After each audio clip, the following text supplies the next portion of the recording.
eu gosto de saber um pouquinho das pessoas e Perfeito. procurar entender um pouquinho mais as razões pessoais que levam as pessoas a falarem a respeito de um certo tema. Exato. Então, dentro disso, gostaria de saber, tipo, Candima, por que falar especificamente sobre os assuntos que tens falado, né?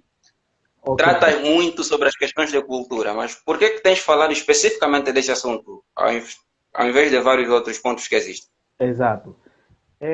Por quê? Porque, primeiramente, eu acredito que nós todos temos um propósito, né? Temos um Exatamente. objetivo e nós não vemos simplesmente aqui no mundo, ou nascemos simplesmente para se divertir. Podemos até nos divertir, né? Mas temos um propósito, uma missão.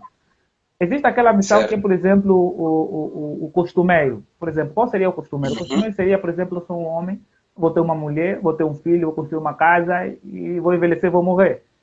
Mas Certo. isso é enquanto um indivíduo que é como um homem e precisa cumprir, ou seja, fazer praticamente preencher essas necessidades, né? Mas temos um propósito, um Certo. objetivo específico, que é a nossa missão aqui na Terra, né?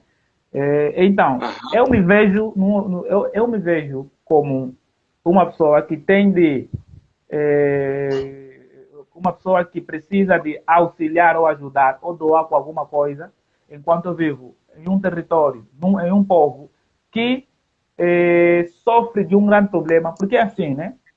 O mundo Ok. o mundo está doente. Se o mundo está doente, o que é preciso para curar? Eu não preciso curar tudo, mas um pouquinho daquilo que eu posso fazer. Mas isso começa desde o momento em que eu começo a estudar a minha história.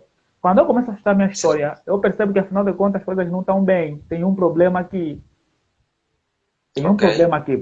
Porque desde o momento em que, por exemplo, fomos desligados da história, aí as coisas foram invertidas. Uhum. Mas quando começamos a fazer estudo da nossa história, é aí onde você vai perceber que, afinal de contas, alguma coisa está mal e eu preciso mudar a história para os meus filhos que estão a vir não seguirem o mesmo processo.